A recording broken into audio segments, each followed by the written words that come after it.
This is the YOB ConvoCast, one-on-one conversations with your other brother's authors, community members, supporters, and friends.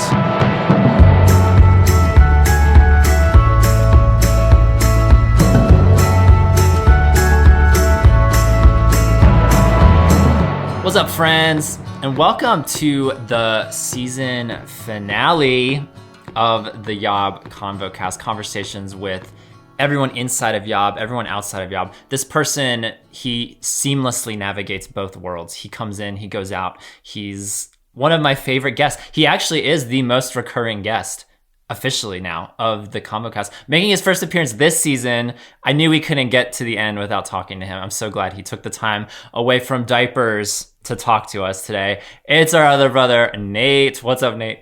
Hello. Thank you for having me back. I feel like Steve Martin on SNL. I've been here so many times. I feel like an honored guest, and I really appreciate you putting like the star and the name on my dressing room door. I do feel like a star whenever you have me in the YOB mansion. Yeah, it's like on SNL, they have the 5 Timers Club where they like always make a joke robe out of the robe. Yeah, the special lounge. we That's where I'm at. We really treat you like a king when you come to the YOBcast studio. So it's good to have you. It's good to have you back. And we were just commenting before recording, Nate, like you've invested in a ring light. You're wearing a really nice shirt. I mean, you've taken this quite seriously now. I mean, this probably isn't great capital C content for the podcast, but I do have to say I am wearing a shirt with tiny, tiny prints of palm trees on it. I was wondering what those were. My wonderful wife said to me, she said, "It looks great. It just doesn't look like something that you would wear." And I have to admit, it isn't something I would normally wear, but I am trying my best to rock the tiny prints because that is all the rage these days. I wish I had something a little bit more ironic on them, like a baked potato or something, but here I am with palm trees. Palm trees. Yeah, no, we just had a fashion podcast as of this recording. And I haven't listened to it yet. Yeah, no, it's like this is a good segue from the fashion podcast because I don't own a shirt like that, but I own 2 pairs of shorts like that. I don't know if you've seen me wear them around you or not. I have no idea what I've worn around you. But no, I don't think you have worn them around me. You curated your appearance. And they're both from Express, I think. I think they're from Express. One has little anchors on them, like anchors away, and one has little snowflakes on them because as a 4, I am a very special snowflake. So those are my little tiny print shorts. But I really like what you're wearing because I couldn't tell from the vantage point I have. I have no idea what those little things are. But you're telling me they're palm trees, and I think it looks quite right on you. Well, I don't know what your wife was saying, but I affirm that shirt. Well, thank you very much. It's a little sheer, which has its own issues as a shirt, but I am very comfortable in it because it is nicely sized and it has the really narrow arms to make you feel like you have giant biceps. Yeah, hold up those arms again. Very nice. Yeah, very well fitting, I would say. Yeah, A+ shirt. Meanwhile, I'm here in my like loose, ragged tank top in a hot studio because I have no central air. I complain about my lack of central air as much as I can on the podcast. So, well, you're surrounded by wood walls, so it does look like you are in a sauna already. Right. I didn't come to the podcast nude. At least I put on a tank top for today's episode. Thank you, Tom. But here we are in 2 different worlds right now. Nate, catch us up because it's been a while since I've seen you, and please don't reference your child or your wife. You already referenced your wife once. We've heard enough of the baby. So tell us how you are doing. No, I will never listen. The problem with being a dad is you always want to talk about your baby. So you get 6 words on it. He is growing older each day. Concisely put. Thank you. He's beautiful. But me as a person, I am transitioning as best I can into doing some more work at home, trying to do less travel.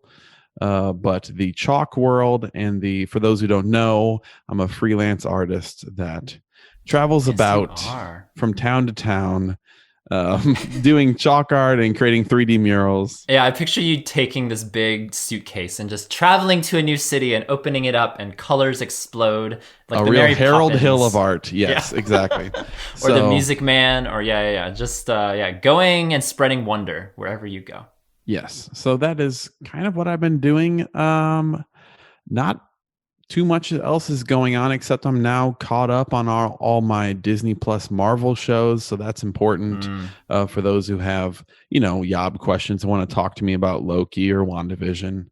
I am available. I'm very selectively Marvel. That's what I tell people. Like, I am not going to watch every single Marvel thing. I just can't. I cannot do that. But so I'm not watching Loki. Will not watch Loki. But did watch WandaVision and really was astounded by the depth of human emotion and dealing with grief and loss. Like, I was astounded by what was happening on that little show. I think that was a groundbreaking show. The fact that is what you enjoyed about WandaVision and you're not even going to give Loki a chance is actually bewildering, because there are some I would say Enneagram 4 questions that asks about destiny and what your purpose in life. I hate you right now for even saying that, because I was like, I cannot do another Marvel series. It's only 6 episodes, so you'll be okay. Okay. We'll see. Maybe next season we'll check back in with Tom's Loki update. But WandaVision, I was so thoroughly pleased. I was like, man, this is right up my alley. If we're gonna have a Marvel thing, like, there better be some depth to it. I just don't want to see. I don't want to see glowing orbs and things exploding. And I need more depth to it than that. That was good. Well, Nate, tell me what you want to talk about today. I know you were making a list and checking it twice. We've got 15 minutes. Tell me something to talk about. Well, am I the only one bringing topics today? Is that the thing? I'm carrying this with topics, or do you also have topics? Well, I had a topic, which was catching up on you, if that's a topic. Well, that was great. I loved that segment. We try to cloak topics as seamlessly as possible as we navigate the stream of this conversation. Well, here is my... you said bring a shallow topic and a deep topic. I'll bring you my shallow topic first. Are you ready? Shallow end. Let's be clear, because shallow has a negative connotation. Shallow end is just like all it is we're just getting our feet wet. So that's you're right. Sorry. Shallow end of the pool. Yeah. This is okay. I'll bring you my lazy river topic first. Thank you. And then we'll go to the Dunkaroo splash zone for the last one. My lazy river topic that I have today is I want to pitch something to you. And it's about profanity. Ooh, love it. Are you ready? Yes. Here's how I grew up. No profanity ever. No words that are replacement profanity words, if you can help it. Because those are about the same. It's a heart issue. Exactly. The command of cursing is sort of applied to all things. And the thought in church growing up was, as long as you don't use profanity, your friends will see your lack of cursing and want to follow Jesus. That was the sort of thing. It's like you don't drink and you don't use swear words, so they will say, "I want to live like you." Straight edge. You're a light. You're a light in the darkness. In the darkness. I think because of that raising, I don't use a lot of profanity these days. I do have favorites that I enjoy every once in a while saying in my home for comedic effect. I do also have ones that I feel like are a little bit more nefarious. But as I start thinking about teaching about profanity to my son as he grows old. There he is again. You can't continue. Your other dads, welcome to YOD. YOD. It doesn't roll. Or your other father's Yoff. I think that's more distinguished. Welcome to Yolf. The Swedish podcast. What do you think about profanity and profanity as a Christian? Do you think it should be limited? Do you think it doesn't really matter? Is it actually better to sprinkle some in as long as it's not demeaning to a person? For example, I think the B word is pretty nefarious due to its sort of the way that it's been used against women. Yeah, no, I think you and I were raised in similar cultures. I remember one time Shout out to my dad. I remember one time we were driving in a car and my sister, she messed up something. She was doing something beside me and she said crap. I hope it's okay if I just said that word. But she muttered the word crap and my dad turned around from the front seat and like was in like aghast. Like he like was not pleased that my sister said that word. And this would have been like, I don't know, she was 7, 8, 9 years old, something like that. 9 years old, maybe. Let's just put a number. And that sums up the culture that I think you and I were both raised in. Like crap, is that a curse word? Is that an adjacent word? For example, dang it was something yeah, there you go. was like, wait, what are you? Yeah, so it is inherent. It is inherent in me. Like whenever I mean, it's waned over the years, but I think there is still something in me that when I hear a word, or if I feel tempted, if I feel it like swirling in my throat, like if it's gonna come out, I'm like, no, I can't say that. There is something in me that doesn't want to say it. And I think a lot of that is good. I think a lot of that, it's like, I don't want to just say the F word every other sentence. Like that's not unbecoming. I don't want to be around somebody who says the F word every other sentence. And I think even as a writer, I've given a lot of thought to this because I've used the F word in my book, my first book. Was tempted to use it multiple times and got some good feedback when I was sharing it with people. They weren't saying not to use it, but they were saying the less you use it, the more potent, the more effective it is. Like a PG-13 movie, you get one. Yeah, you get one, you get two. And so I see the value. Like sometimes the F word is exactly the feeling that I need to get across. Like I could use a poetic image. It could go either way. Like I think there was another instance where I could have used the F word where instead of using it, I elaborated on like I was crying. And so I elaborated on the tears that were coming out rather than the feeling that was the word that was inside. So there are creative ways to get around it. But I think a lot of times it's the right word for the right time. And so like, I think you could look at it both ways because I got some feedback on using the F word in my book from Christians who were very disappointed, very like, not a lot of feedback, but a couple people reached out and said that they didn't appreciate that word. Heard from way more people who said they really did. And I think ultimately, like, who am I writing for? Like, if I'm trying to reflect Jesus, like, I don't want to be, my fear is, and I don't think I'll ever be this, I don't think I've ever been accused of this, I don't want to be a flowery, sugary Christian who pretends everything is great now that I have Jesus. Like, there are some F-word worthy moments in life, especially in a year like 2020 where COVID happened, where I got diagnosed with an autoimmune disease, where I was hospitalized. I mean, there's a lot of F words that kind of came up inwardly in my life over the last year. And I think it's actually a great Christian witness and to that end, if we're being real and we're not pretending that everything's okay when it's not, when it's clearly not. So I'm an advocate for profanity in the right moments, if that makes sense. It does. All in an effort for authenticity. Yeah. Okay. So when used authentically, but maybe not overused.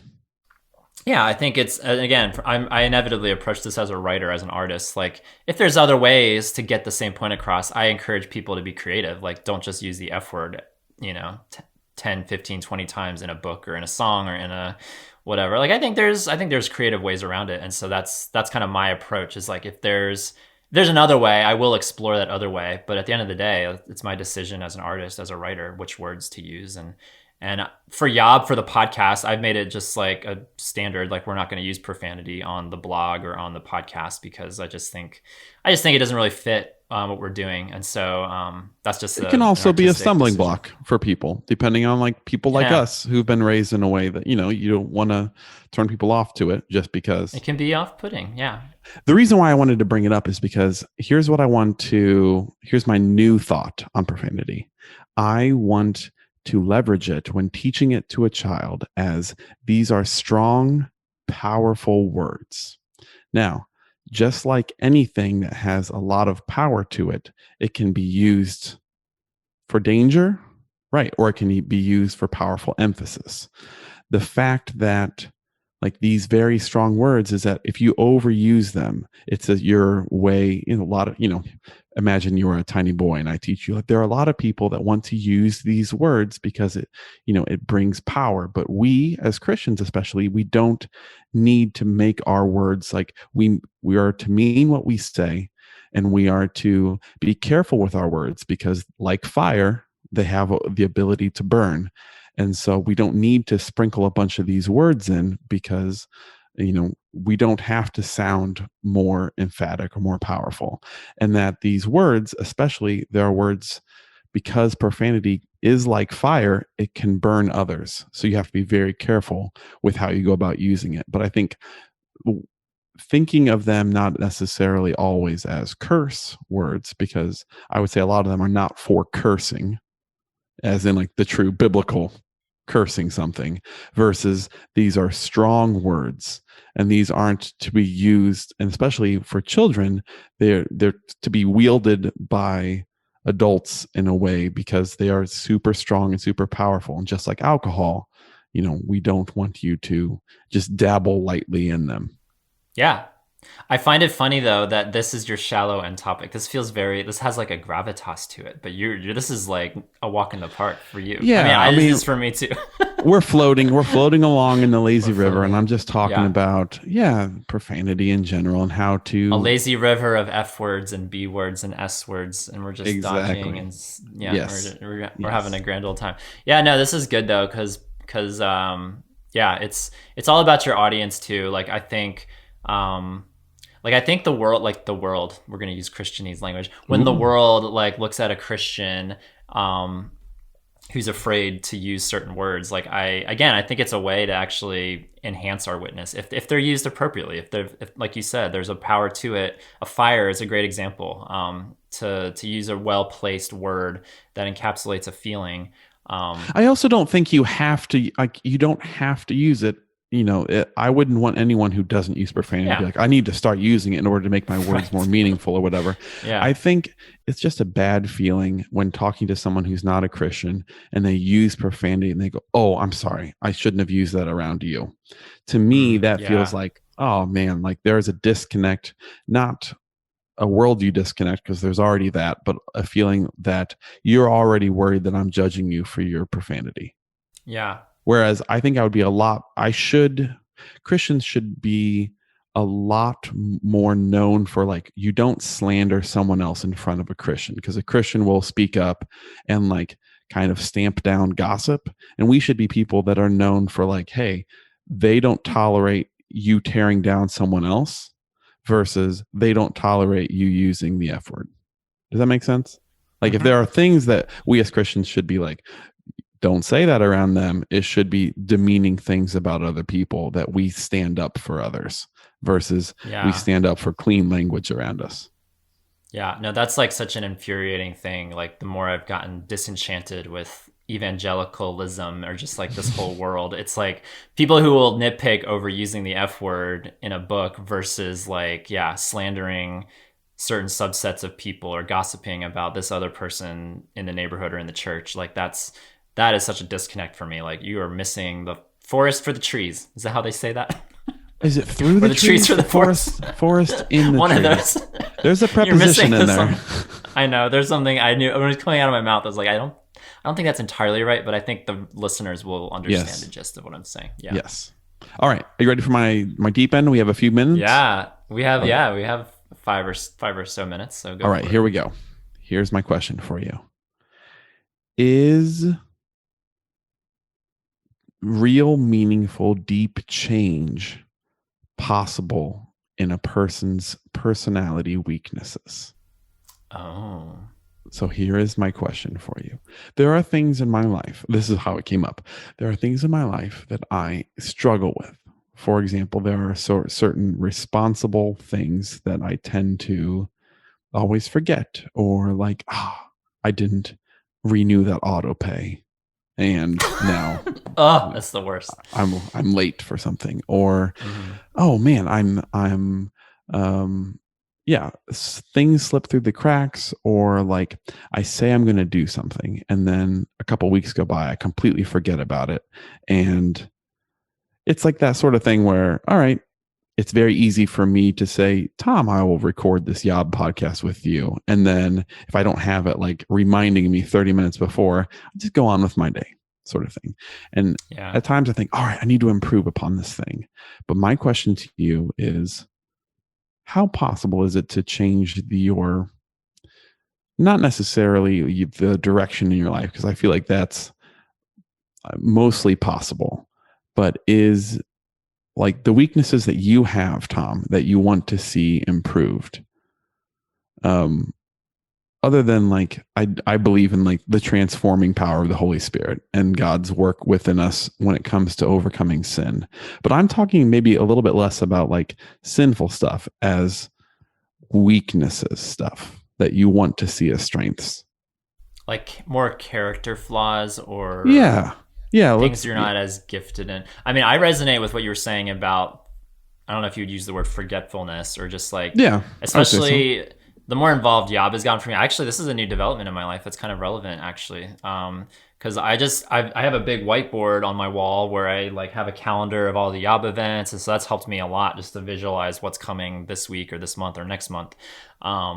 But even that, I was like, because I also have other things. Like I just recently joined a gym. I have counseling sessions. Like there's literally times where I've just like totally overbooked myself and didn't even realize it. And I've had to be, all of a sudden I'm like, oh my gosh, I need to take control of my calendar and my life. And so I went on this calendar app, and it seems so tedious at times where I'm like, okay, I just booked this thing and now I've got to, or I'm grabbing lunch with a friend on this day. I've got to punch that in. Like it feels so like who am I? Am I an 85-year-old man that I forget what I'm doing on Tuesday? But it's been, I've only been doing it for actually a few weeks now, but it's so helpful to not reserve like these extra banks of energy of memory to like remember what's coming 3 days from now. When I've got, so much going on content wise with Yob, but then just like my day-to-day life with things that I'm doing. So that's been very helpful. I think, and I've noticed this over the years. I don't know if it's growing older or what, but like there are so many times where I leave the house and I've just,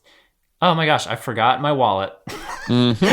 or like for a while, I got maybe forgetting a mask when mask culture was a thing during COVID, like just always having a mask in my car at all times for that reason, because I might forget grabbing one on the way out or something. But like, yeah, like I don't know what that is. There is something in me that if I'm going too fast, I will forget something. So I have to like force myself.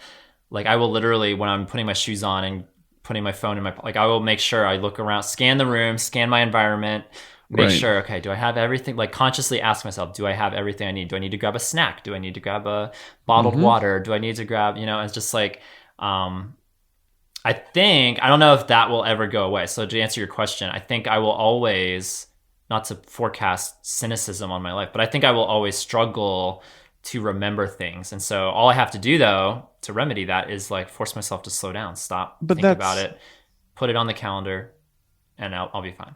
Yeah, that's sort of the crux of this whole topic is that something where like for the rest of your life, that's going to be something you're going to have to do. Like, for example, what about reading? Like I want to be someone who reads more, but I love watching, as we said at the beginning, love watching TV shows, love watching movies. You have a movie podcast. You got to keep watching those things. It's for work. Record those things. Yeah, it's for work. Right. Yeah, I want to be like, for example, I want to be someone who is like productive and like working hard and not, piddling away on my phone. Is that something that there's the hopeful versus the cynical side of like, will that improve? What kind of improvement can I ever hope to have?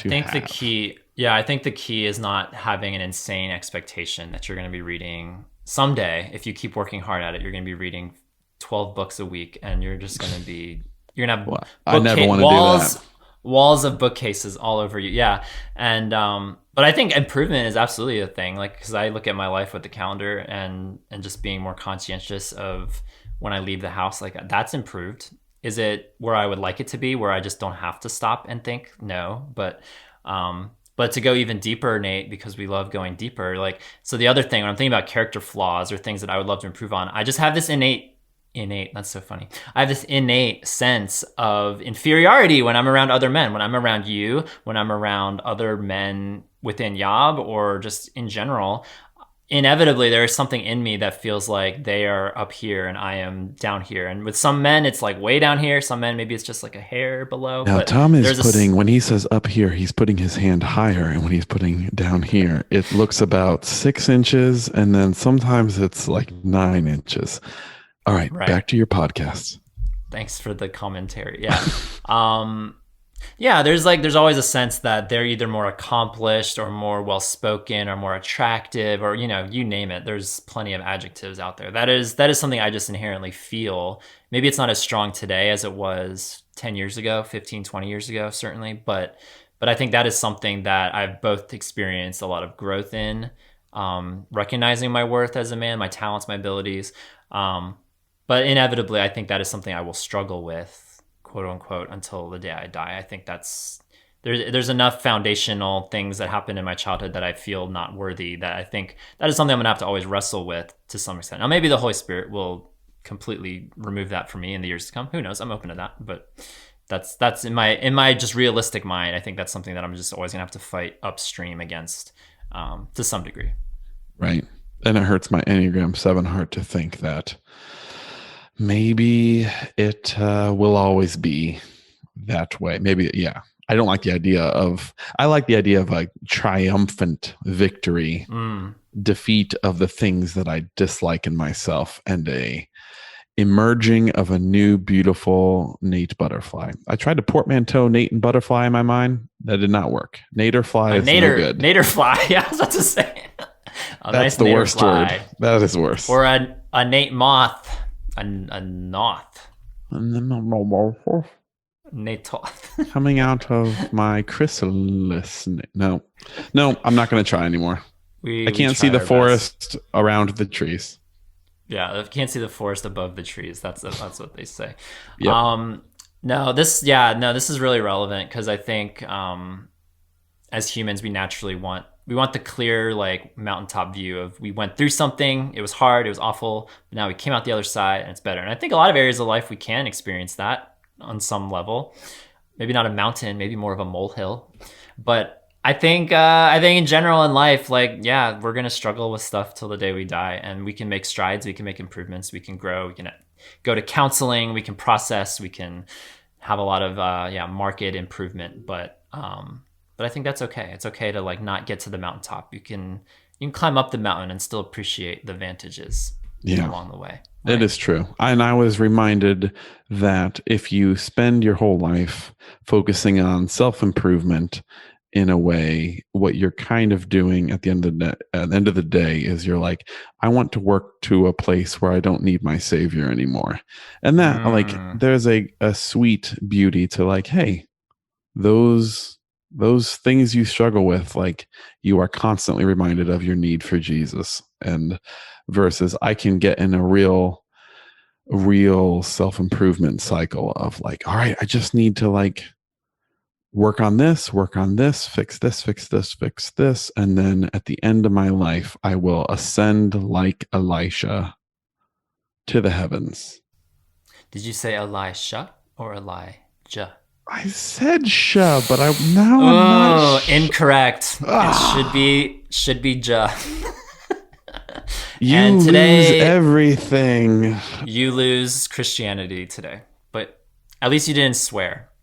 So I like to say rubbish. Break out the bleep button. I like to say rubbish, like how Paul uses, I consider it all rubbish compared to the surpassing knowledge of knowing Jesus. I think he would use the S word there. I know. I was going to say, I'm sure if you had a modern day translation, I think Paul used the S word there. I think we can make that jump as far as what the connotation and the severity of that word is that he used. So. It's a word that I would enjoy using more in life, but it's not necessarily professional in its use. Rubbish. Especially if a British person says that word. Oh, so much better. Yeah, not great better. With my American tongue. I know. Well, I love conversations, Nate, that come full circle. We're back to profanity, back to where we blissfully started, and here we end. Here we go. So this was a delightful conversation. I am so glad that you came on. And I just want to say here at the season finale, I just want to say there is more coming in the next season, and I can't wait to see the twists and turns and the new bad that is introduced. Are we going to leave it with a cliffhanger? I feel like a good season finale has a cliffhanger. Are you leaving a cliffhanger to your next appearance? Is that what you're trying to set up here? Tom, I don't think I'm gonna have. I think this is gonna be my last time on Yob ever, just because. Oh my gosh. I don't think I'm gonna be able to come back and do this again. Okay. Nate will return in season 2. Yeah, That's a terrible we'll hunt you down. cliffhanger. I hate that. Okay. Well, it was a good idea, and then it was bad. Because Tom, me and my wife, we've decided to go without Wi-Fi for the next season of our lives. We cannot record. It's literally impossible. And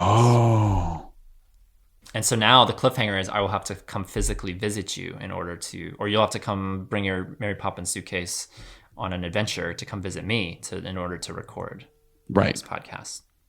That's exactly. Cliffhanger. Yep. My timeline's being deleted. I'm getting deleted from the multiverse. He's getting off the grid, people. Yeah, it's always good to have Nate. It was great to talk to so many. My goal with this season of the ConvoCast return, the grand return of the ConvoCast, was I wanted to talk to someone different. I know we cycled in Nate a few times last year, and along with a couple other people. And my goal this year was like I would really love to talk to 10, 15 people connected in some way to Yob, and really be intentional to like meet as many folks as possible, or re-meet some folks in Nate's case. So it was fun. It was fun to have all these conversations. We will be back again. I love doing these little mini episodes compared to the Yobcast, and it'll be good to come back in the near future. So stay tuned. Hopefully Nate will be back, but I don't know. It's foreboding right now. It remains to be seen. We don't know. It's a cliffhanger. Tuned. Yes, exactly. We might drift. We joke a lot about drifting, Nate. So we might drift. Who knows? We might. Wait, what does that mean? Tokyo Drift? All I know is the Fast and the Furious movie. No, you have a wife. You have a kid now. You have no. Oh, time we for might friendship. drift apart. We might drift apart. Right. You don't have time for this. With their friendship hanging in the balance, Nate and Tom go different directions. Yeah, that's a more dramatic cliffhanger than you went off the grid. I think that's Tom. Thanks for having me on your podcast, and I do have to say this. I do feel like we are drifting a bit apart, and so who knows if our friendship will survive 2021. Yeah, let alone coming back on the podcast. That's a whole nother conversation.